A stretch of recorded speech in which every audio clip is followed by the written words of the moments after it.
Mas, boleh ditengah dulu, kasih pose terbaiknya buat teman-teman media. Ya, buat oh makin tinggi tiap hari. Siap, tenang kan di sini nggak dibikin speech habis terakhir ya. Kasih senyuman terbaik Anda dong untuk penonton di sini. Kita buka dari ke atas atau ke bawah, boleh ya janjian dulu. Ke atas ya, kita buka ke atas dalam hitungan 3 inilah dia. Official teaser poster dari film sampai nanti Hana 1, 2, 3. Yes, ini dia 5 Desember 2024. Boleh lihat sebelah kiri teman-teman media, di sebelah kiri boleh diberikan pandangan di sebelah kiri. Silakan teman-teman sebelah kiri. Sebelah kiri cukup, tengah sekarang.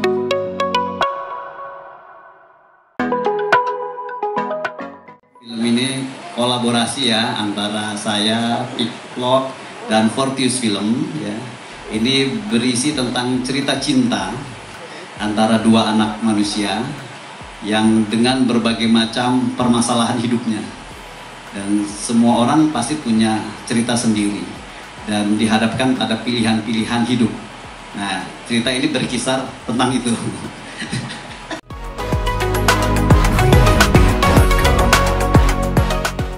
Ya relate banget dengan kehidupan kita ya.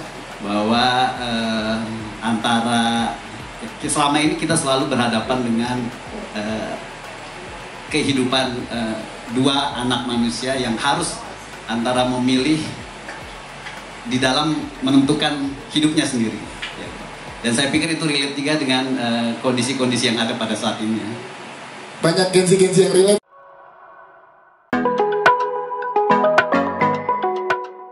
Kalau harapan saya sih pastinya banyak yang nonton. Amin. Banyak yang nonton. Kenapa? Supaya karena ini seperti tadi Pak Azul bilang sangat relate dengan kehidupan kita sehari-hari. Ya, jadi saya mengangankan bahwa film ini bisa menjangkau banyak orang dan pesan positif yang ada di film ini tersampaikan ke banyak orang itu. Bahwa ada suatu boleh dibilang nggak ya, ada satu kesempatan kedua, ada bahwa jadi kalau misalnya mimpi kita saat ini tidak tercapai, kita mungkin semesta dan penciptanya tuh ingin akan menunda pencapaian yang kita peroleh itu, bahwa dia akan memberikan yang lebih baik, atau dia mungkin ingin kita berproses menjadi orang yang lebih baik. Jadi itu, saya ingin pesan itu tersampaikan, ya. Yes, terima kasih.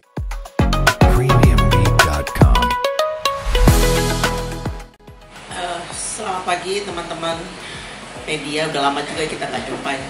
Ini mungkin film saya pertama setelah 10 tahun Piklok rilis Guru Bangsa Cokro Aminoto. Jadi ada kesempatan kerjasama dengan Pak Azu juga Fortius, kita membuat sebuah film yang menghibur tapi juga memberikan satu harapan ketika penontonnya pulang.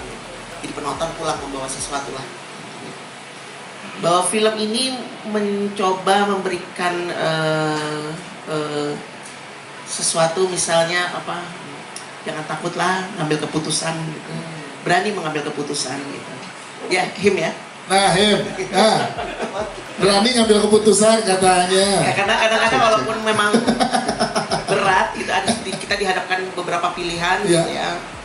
Tapi bahwa kadang-kadang pilihan itu menyangkut orang banyak.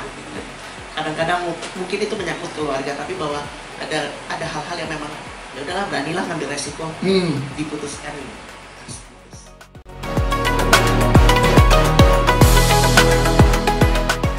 Maksudnya karena udah juga sekian lama, meskipun sebenarnya saya tetap produksi ya, cuman memang bukan untuk cerita layar lebar panjang gitu. Jadi kemudian ya ini sebuah momentum juga buat saya, karena setelah ya kebetulan concern saya banyak di perfilmannya juga, dan kemudian memang kayaknya udah momentumnya nih. Meskipun udah nggak muda, saya kayaknya harus balik lagi menjadi pendongeng. Yes. Gitu. Kira-kira gitulah.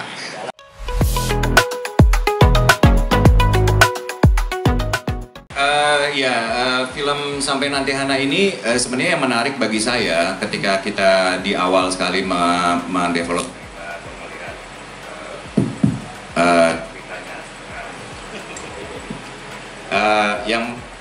yang tadi sempat disebut beberapa kali adalah itu relate banget sama saya pertama gitu. Karena saya tuh juga sangat kepengen bikin film yang karakternya itu punya dimensi yang berbeda. Maksudnya bahwa 3 karakter ini, Arya, Gani, Hana, ketika mereka di kampus berbeda, ketika mereka di rumah berbeda, kita kan ya maksudnya nggak cuman sekarang ya, tapi apalagi zaman kita masih muda gitu. Hormon kita masih bergejolak gitu ya, kita mencari jati diri gitu ya, bahwa ada permasalahan cinta, tapi di rumah ada permasalahan juga, tapi kemudian persahabatan ada gitu ya.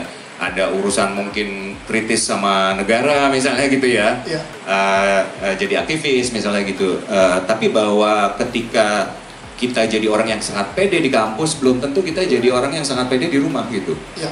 Kita orang yang sangat tahu apa maunya kita ketika kita mau melangkah, tapi ternyata pas kita ketemu sama pasangan gitu, tiba-tiba itu nggak keluar dari mulut gitu kan. Jadi kita, menurut saya karakter-karakter ini punya dimensi dan layer yang unik dan berbeda gitu.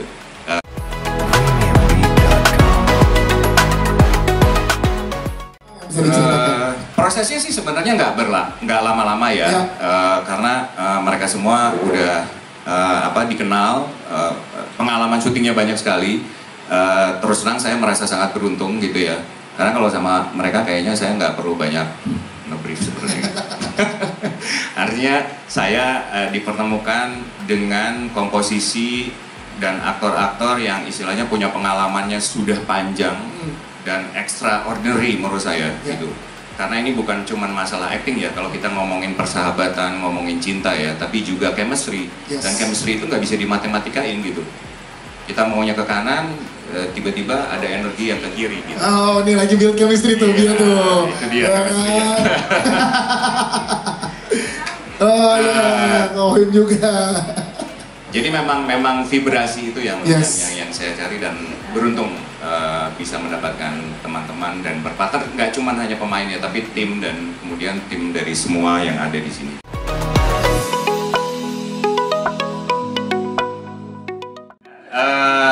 Iya, kalau challenging ya, artinya itu kenapa ketika memang film ini pada dasarnya adalah juga tentang relationship. Casting menjadi kunci pertama sebenarnya gitu. Tadi chemistry-nya itu dari kunci pertama gitu. Nah, cuman kan bagaimana kemudian ya kita juga men-challenge diri kita ya. Maksudnya, misalnya Feby biasanya kayak apa sih? Aku tonton film-film sebelumnya. Terus Ohim kayak apa gitu kan? Terus Biowan kayak apa? Gitu. Dan itu kenapa waktu pertama kali sama Feby saya sempat deg-degan juga, ini bagian dari keputusan ya.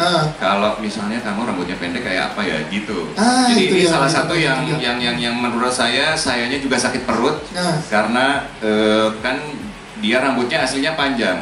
Ketika harus motong itu kan bukan cuma resiko di saya gitu, tapi juga di Feby-nya gitu. Jadi hal-hal seperti itu termasuk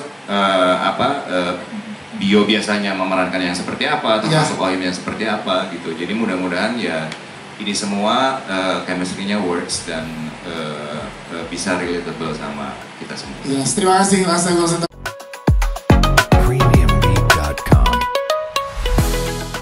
Luar negerinya di mana? Itu di Belanda. Di Belanda di mana? Leiden ya. Di Leiden gitu. Terus itu pertanyaan kedua. Sebenarnya seperti yang tadi sempat diceritakan ya, bahwa dalam kehidupan ini mau zamannya kapanpun gitu ya, permasalahannya sama gitu, bahwa kita sebagai manusia harus memilih gitu, dan kadang-kadang pilihan kita bukan pilihan yang terbaik gitu ya, kita ternyata pilihannya salah gitu. bahwa itu urusannya percintaan, bahwa itu urusannya keputusan sama kehidupan, memilih pasangan, calon hidup gitu ya, calon pasangan hidup maksudnya gitu. Sehingga menurut saya urusan waktunya nggak terlalu penting gitu, tapi yang paling penting adalah bagaimana tema ini menjadi universal gitu bagi kita sebagai pembuatnya dan juga kepada penonton gitu ya, bahwa kalau tadi istilahnya apa Bio tadi istilah lo? Apa itu? Lupa. Iya, itu apa ya? Nah itu bahwa itu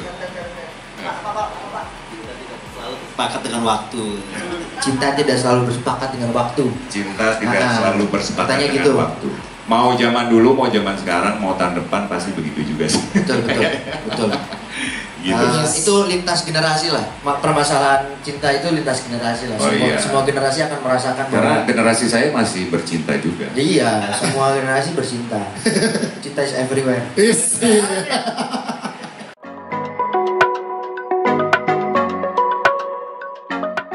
Assalamualaikum warahmatullahi wabarakatuh. Selamat siang teman-teman semua. Kenalin, aku Ibrahim Risyad. Di film Sampai Nanti Hana aku berperan sebagai Arya. Di film ini karakter Arya itu dia adalah seorang aktivis kampus yang sangat aktif di kampus. Terus dia orang yang sangat cerdas, dia pintar juga. Seniornya dari Hana. Spill tipis-tipis gak apa-apa ya? Boleh dong. Ya, seniornya dari Hana. Ya. Tapi sayangnya di lain sisi dia adalah seorang cowok yang lumayan toksik ya. Red flag. Iya, red flag bahasanya. Red flag nih. Lumayan toksik, lumayan red flag. Akhirnya aku dapetin peran yang kayak gini ya. Yes, dari itu dia. Bahaya-bahaya mulu nih. Gitu. Terus toksik dalam hal manipulatif. Jadi saat dia suka sama seorang perempuan atau lawan jenis, dia itu suka love bombing gitu. Love bombing, jadi kayak ngejar sampai dapet nih. Nah, tapi pas dapet ternyata ya begitulah, muncullah sifat-sifat aslinya yang emang selama ini dia tutupin, dia kubur dalam-dalam. Saat udah dapet baru dikeluarin tuh semuanya. Gitu sih kurang lebih ya.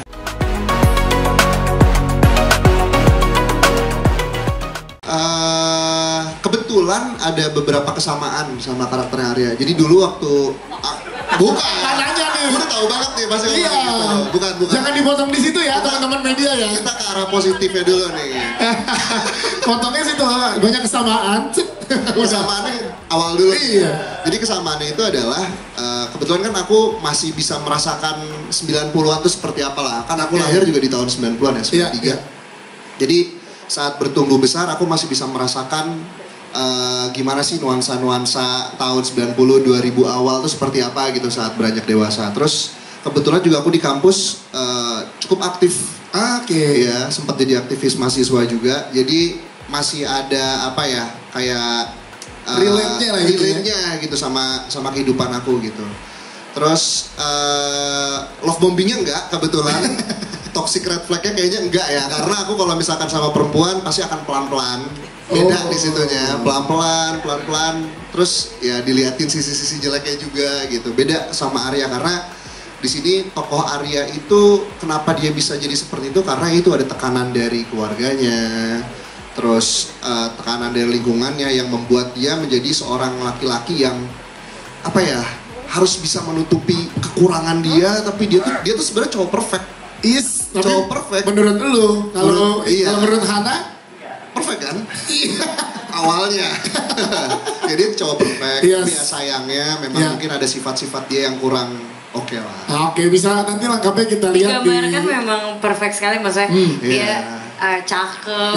Untuk pada zaman maksudnya di sebayanya Hana sebaya Hana maksudnya kakak kelas, cakep, aktivis, pinter, dan dia dari keluarga yang cukup terpandang di Bandung. Iya benar. Orang kaya Bandung. Yes. Nah,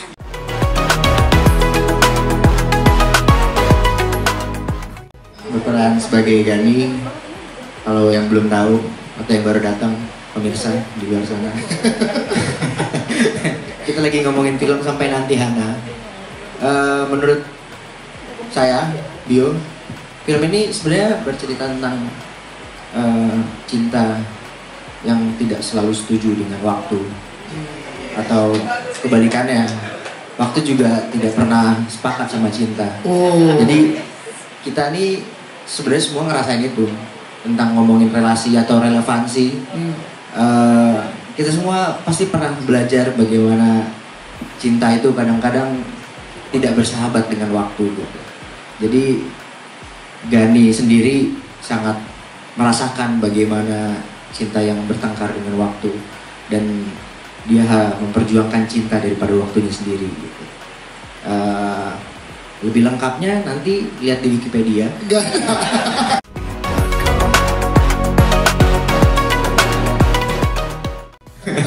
Saya orangnya lumayan red flag, dapat karakter yang green flag tuh agak lumayan belajar. Jadi gimana ya caranya jadi cowok yang baik, ramah, sangat ikhlas, tidak sombong, ya kan, dermawan.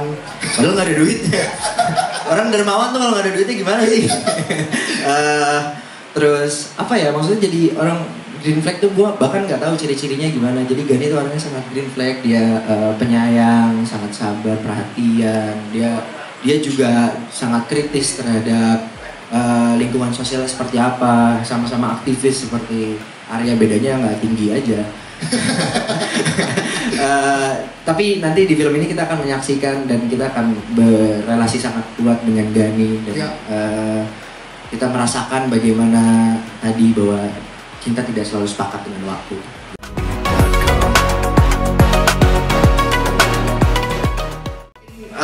Pertama kali ditawarin dulu ya, ya. Pertama kali ditawarin film ini katanya ke luar negeri. Ternyata gue karakternya nggak ke luar negeri. jadi ceritain gimana? Jadi gue dibohongin ke luar negeri. Ternyata di skenario gue nggak ada keluar negeri. Jadi pas gue udah terima, anjing gue nggak ada nikah ini, ya udahlah. Jadi karakter yang luar negeri bukan karakter yang lo perankan. Bukan karakternya, iya, salah karakter. tapi ketemu Pak Agung gitu, iya sorry deh, salah. Seru ya, maksudnya dari awal udah di brief maunya kayak gimana, jadi kita sebagai aktor tuh tahu, apalagi bangun chemistry sama Feby, sama Oim, sama ada satu lagi, siapa namanya? Anjani, iya Saras 008. Beda. Gak pakai 008. Maksudnya kita udah tahu lah di dalam lokasi syuting atau membangun karakter dan chemistry satu sama lain seperti apa, jadi kita seru banget di lokasi juga. Udah nggak perlu adjusting lagi. Biasanya lokasi baru tuh kita harus selalu adjusting dengan personality pemain lain dan lain-lain. Tapi ketika profesionalisme itu udah ada, kita udah tahu apa sih yang dibutuhkan cerita, bagaimana sih membuat perasaan-perasaan itu akan nyampe ke penonton. Semoga penonton bisa menikmati dengan baik gitu.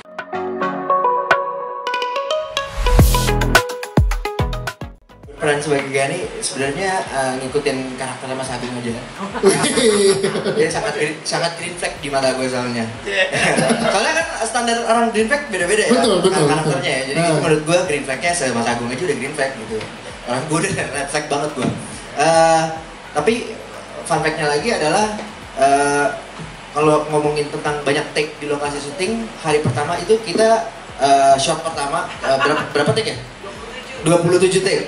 27 take hari pertama, shot pertama. Jadi nggak ngaruh ada piala apa enggak, lu akan tetap 27 take. Lu akan tetap 27 take di shot pertama. Jadi ya kalau ngomongin susah pasti susah, semua karakter pasti punya perspektif baru, punya hidup sendiri yang kita harus jalanin gitu loh. Kayak tadi ngomongin masa di mana di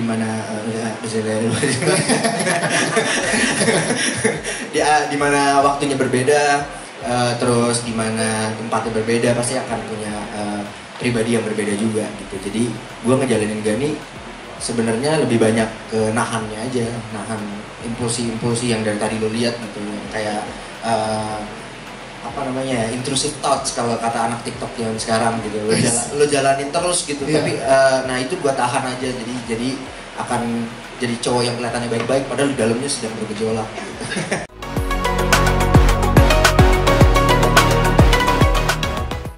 nggak dibilang potong rambut. Udah deal dulu baru potong rambut. Udah salaman dulu tanda tangan ya. Nggak dibilang suruh potong rambut pendek, cuma sebenarnya ini adalah potongan rambut terpendek yang pernah aku lakukan seumur hidup. Wow. Jadi makanya pas dipotong tuh aku beneran kayak sampai teriak-teriak karena bener, ya ampun pendek banget, kayak ngerasa pas keramas aja tuh, tau gak kalau biasa rambut panjang kan kayak pas pegang tuh panjang gitu. Ini kayak, loh kok udah selesai, mana rambut gue? Habis. Jadi ya, tapi aku senang sih, ini jadi challenge tersendiri juga dari segi penampilan juga dan segi karakter juga.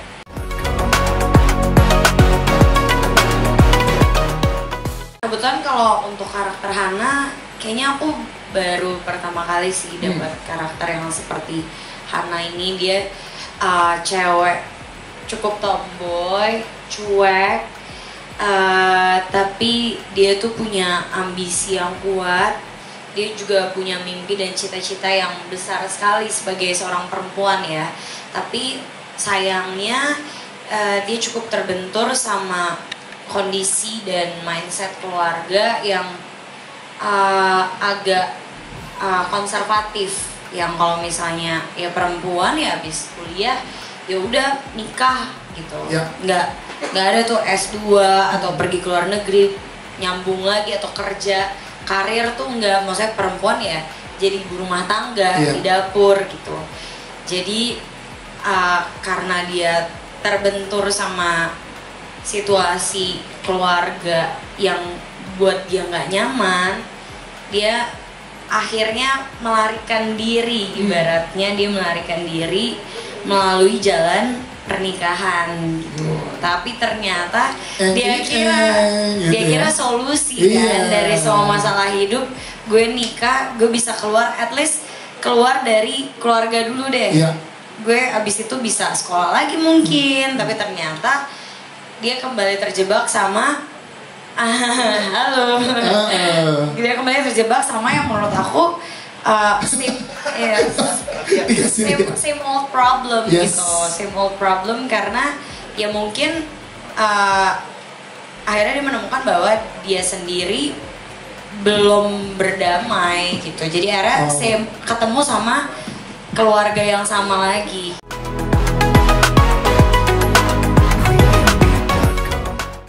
Sebetulnya udah pernah bekerja sama sebelumnya, jadi memang udah kenal dan udah tahu cara PDKT-nya gimana sama Mami Mer. Cuma sebenarnya di film ini nggak cuma Mami Mer, ada beberapa aktor senior lainnya. Rasanya main bareng ya pasti ada sedikit kayak aduh gimana ya, deg-degan gak ya. Cuma karena kita juga udah melewati proses reading, jadi nggak langsung ketemu di lokasi yang tiba-tiba jreng surprise gitu, enggak.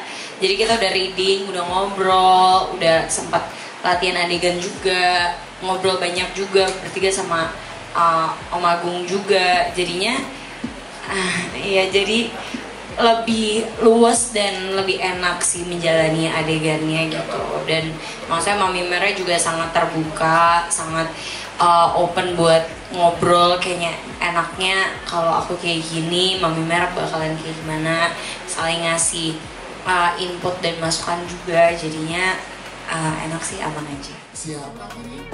Sebelah kiri, silakan sebelah kiri. Nanti akan dibantu oleh teman-teman dari YouTube ya untuk terus di ruangan ini ya. Sebelah kiri, silakan sebelah kiri.